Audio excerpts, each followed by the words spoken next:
ನಿಮಗೆ ಜಯವಾಗಲಿ.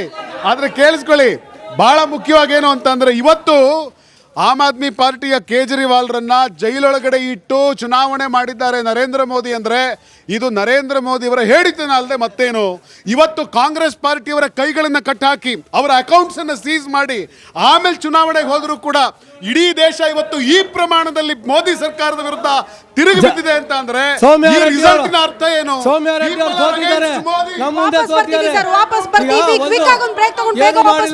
ಫಲಿತಾಂಶದ ಕುರಿತು ಕ್ಷಣ ಕ್ಷಣದ ಮಾಹಿತಿನ ಕೂಡ ನಿಮ್ಮ ಮುಂದೆ ಇಡ್ತಾ ಹೋಗ್ತೀವಿ. ಹಿರಿಯ ಪತ್ರಕರ್ತರಾಗಿರುವಂತಹ ಅನಂತ್ ಚಿನಿವಾರ್ ಅವರು ಕೂಡ ಜಾಯ್ನ್ ಆಗಿದ್ದಾರೆ.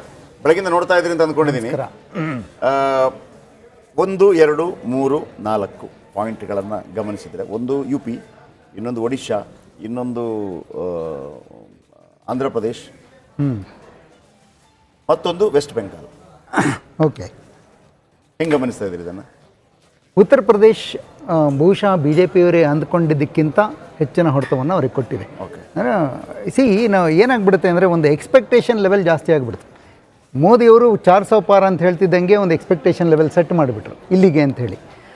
ಅದಾದ ನಂತರ ಕೂಡ ನಾವು 5-6 ಹಂತಗಳ ಚುನಾವಣೆಯನ್ನು ನೋಡಿದಾಗ 400 ಎಲ್ಲ ಕನಸು ಅನ್ನೋ ಥರದ ಒಂದು ಭಾವನೆ ನಾವು ಎಲೆಕ್ಷನ್ ನೋಡ್ತಾ ಇರೋರಿಗೆ ಬಂದಿತ್ತು. ಅದನ್ನು ಮತ್ತೆ ಬದಲು ಮಾಡಿದ ಎಕ್ಸಿಟ್ ಪೋಲ್ಗಳು ಮತ್ತೆ ಹಿಂಗೇನೋ ಆಗಿಬಿಡ್ಬೋದಾ ಅನ್ನೋ ನಿರೀಕ್ಷೆಯನ್ನು ಹುಟ್ಟಾಕಿದ್ವು. ಆ ಹಿನ್ನೆಲೆಯಲ್ಲಿ ನೋಡಿದಾಗ ಈ result probably it's A huge set back for BJP, right? Still 10 ವರ್ಷ ಆಡಳಿತ ನಡೆಸಿದ ನಂತರ, 23 ವರ್ಷ ಅಧಿಕಾರ ಅನುಭವಿಸಿದ ನಂತರ ಒಂದು ಪಕ್ಷವನ್ನು, ತಮ್ಮ ಒಂದು ಮೈತ್ರಿಕೂಟವನ್ನು ಈ ಮೆಜಾರಿಟಿ ಹಂತಕ್ಕೆ ತೊಗೊಂಡು ಬರ್ತಾರೆ ಅಂದರೆ ಅದು ಸಣ್ಣ ಸಾಧನೆ ಅಲ್ಲ ಮೋದಿಯವ್ರದ್ದು. But what is hurting here is the expectation that is set for himself 400 ಅನ್ನೋದು. ಆ್ಯಂಡ್ ನಡಿ ಈಗ ಶುರು ಮಾಡೋಣ.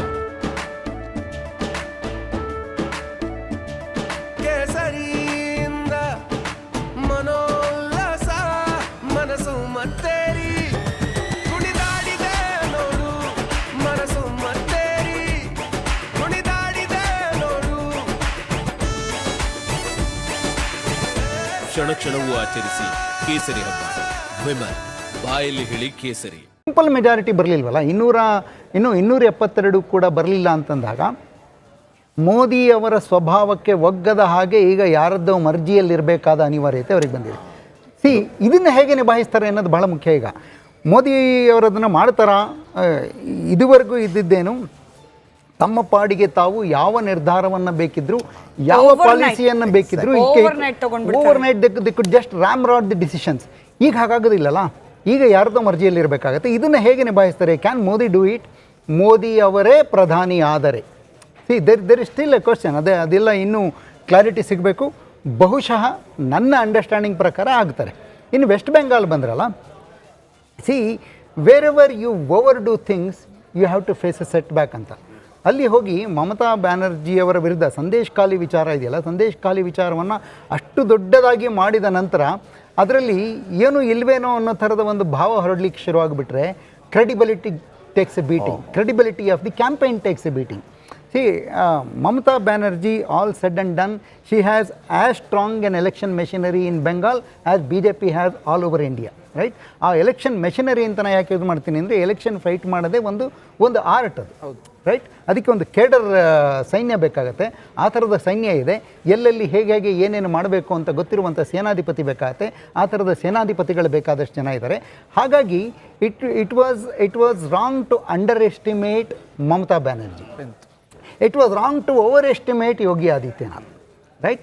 ಈ SP ಮತ್ತು ಕಾಂಗ್ರೆಸ್ ಸಹಭಾಗಿತ್ವ ಇದೆಯಲ್ಲ, ಮೈತ್ರಿ ಇದೆಯಲ್ಲ, ಅದು 2014 ಕೈ ಕೊಟ್ಟಿತ್ತು. ಸೈಕಲ್ ಪಂಚರ್ ಆಗಿತ್ತು ಅಂತ ಹೇಳಿದ್ರು. ಬಟ್ ಈ ಸಲ ದಿ ಕೀ ವಾಸ್ ಮಾಯಾವತಿ ಅವರ ವೋಟ್ಗಳು ಎಲ್ಲಿಗೆ ಹೋದವು ಅಂತ ನಾನು ಮಧ್ಯಾಹ್ನ ತನಕ ಅಬ್ಸರ್ವ್ ಮಾಡ್ತಿದ್ದ ಹಾಗೆ ಸುಮಾರು 190 ದಲಿತ್ ಡಾಮಿನೇಟೆಡ್ ಸೀಟ್ಗಳಿದೆಯಲ್ಲ ಒಟ್ಟಾರೆ ಉತ್ತರ ಪ್ರದೇಶಲ್ಲೂ ಸೇರಿದ ಹಾಗೆ, ದಲಿತ್ ಡಾಮಿನೇಟೆಡ್ ಸೀಟ್ಗಳ ಪೈಕಿ NDA has last about 50 seats. That's A huge set. Vote share ಅಲ್ಲೂ ಕೂಡ ಸರ್ ST ತೊಂದರೆ ಆಗಿಲ್ಲ. SC ವೋಟ್ ಶೇರ್ಗಳಲ್ಲಿ 2% ಕಡಿಮೆ ಆಗಿದೆ. ಅಂದ್ರೆ ಅಲ್ಲಿ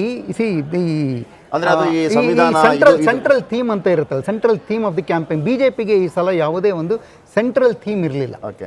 ರೈಟ್, ರಾಮ ಮಂದಿರ ಉದ್ಘಾಟನೆ ಆದ ನಂತರ ಒಂದು ಯೂಫೋರಿಯಾ ಹುಟ್ಕೊಂಡಿತ್ತಲ್ಲ, ನಾವು ಗೆದ್ದು ಬಿಡ್ತೀವಿ ಅಂತ ಅಂದ್ಕೊಂಡಿದ್ದು, ಹಾಗಾಗಿ 400 ಪಾರ್ ಬಂದಿದ್ದು.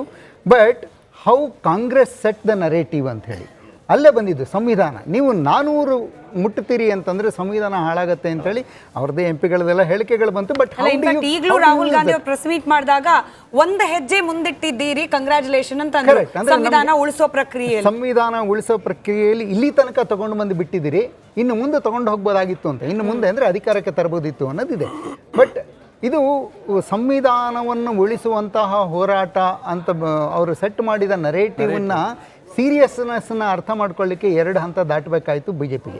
2 ಹಂತ ಆದಮೇಲೆ they started narrating Muslim issue ಬಂದಿದೆ ಅವಾಗ. ನೀವು ರಿಸರ್ವೇಷನ್ ಅಂತ ಹೋಗ್ತಿರಲ್ಲ, ರಿಸರ್ವೇಷನ್ ನಿಮ್ಮಿಂದ ಕಸ್ಕೊಳ್ತಾರೆ ಅನ್ನೋ ಥರದ ಒಂದು ನರೇಟಿವ್ನ. But it was already a little too late and it became ಏನೋ ಒಂಥರ ಅನ್ಪ್ಲೆಸೆಂಟ್ ಆಗಕ್ಕೆ ಶುರುವಾಯಿತು. ಒಬ್ಬ ಪ್ರಧಾನಿಯವರು ಈ ಥರ ಎಲ್ಲ ಮಾತಾಡ್ತಾ ಹೋದಾಗ ಪ್ರಧಾನಿಯವರ ಗಾಂಭೀರ್ಯ